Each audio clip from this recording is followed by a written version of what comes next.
everyone, good day. I am Tamara Clark, and today our guest is Miss Fiona Green. Say hi everyone. Hello. Alright, and today we'll be talking a little about autism from the person who knows it firsthand, right? Alrighty, so Miss Green, could you just tell me a little bit about how it all started and how you saw the signs and knew that your child would have had autism? Okay. How it started was my daughter was 1.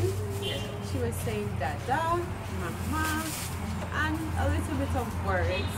And then at age 2, when you expect you're supposed to see like 150 words, it regressed. So because of that, no, I realized that she started to go silent on me, right? So I was like, instead of improvement, she's going backwards. So because of that, I started to observe her more. It wasn't any form of change of location or anything that could trigger, or any form of bad incident in her life that, you know, those things cause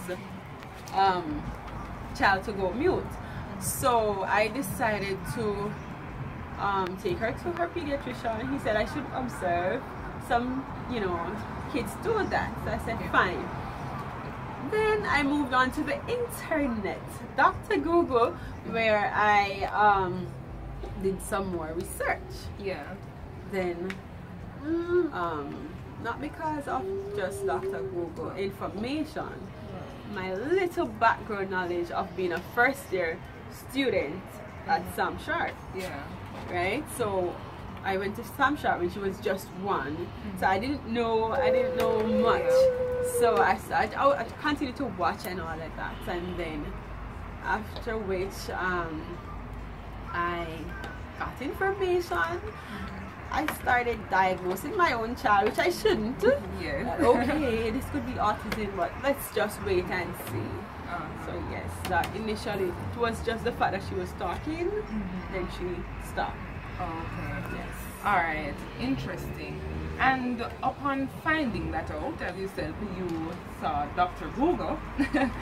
What steps did you take from there? Where did you seek treatment? Well, I went to Kingston. I don't remember the name of the actual, sorry about that, the actual pediatrician that I went to, but I went to Kingston. She, I won't even go there, I'm so sorry. Let's move fast forward. Yeah. Right in Fairview in Montego Bay, there was this wonderful Dr. Rose. Yeah. I went there and she did her assessment, and that was at age 2. Right after her second birthday, I did an assessment. No, that's not true. At her 3rd birthday, I did an assessment, and the result came back with autism. Yeah. Right. So that's what I did. Okay. Alright, and I know it's not easy as a mother to accept that your child is autistic. So how did it make you feel? As a mother with a child, well, before I even had a child with autism, I used to say, I don't think I could do this. I cannot manage tolerate everyone. I don't know how I could manage with a child with autism. I don't have that patience. But being a mom, after all, getting to know that yes, my daughter has autism, I cried for days, nights. Like I don't eat, I don't. And then I tried to suppress it after a while until I just started to let it out and say yes, I just have to deal with it and move on. Yeah. Right. Alright, and for you knowing that, how did other persons treat her when they found out that she's autistic? They treated her the way I didn't want them to, because everybody would baby her and some persons would be afraid to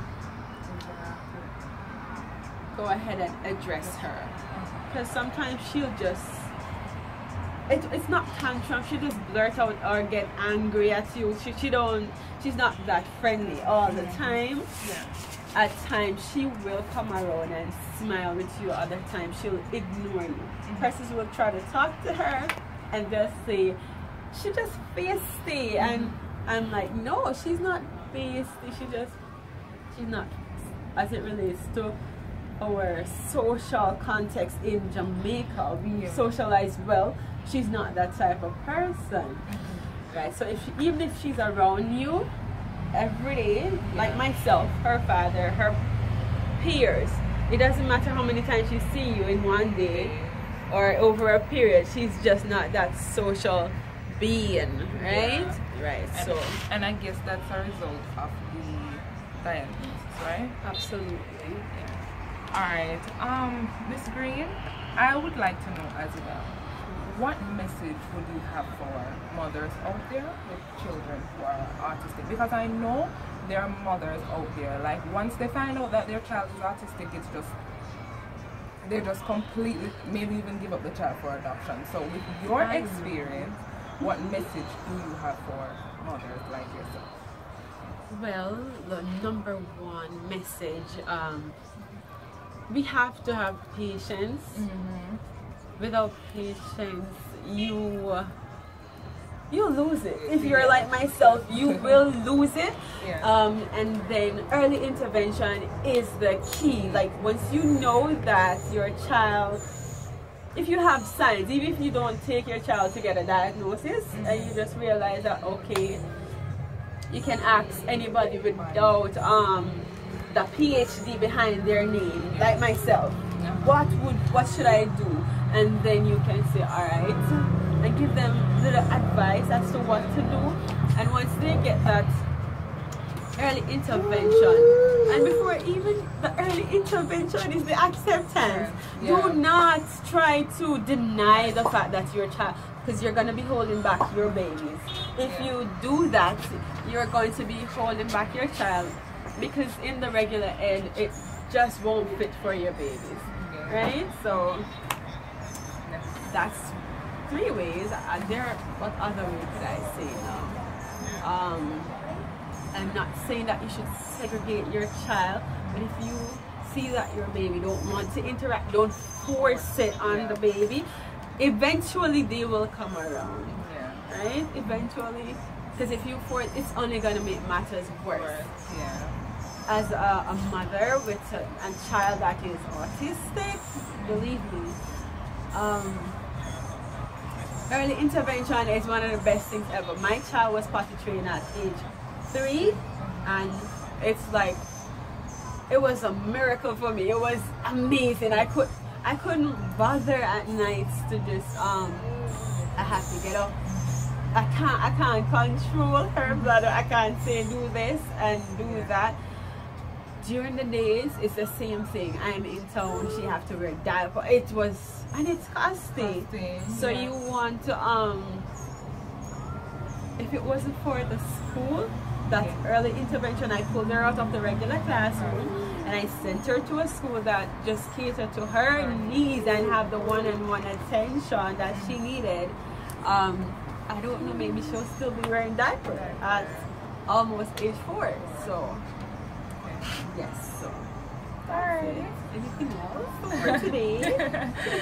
Alrighty, so you heard it firsthand from Miss Green, and we'd like to thank you so much for coming to share your knowledge and experience with autism, and we hope that we're able to see you again.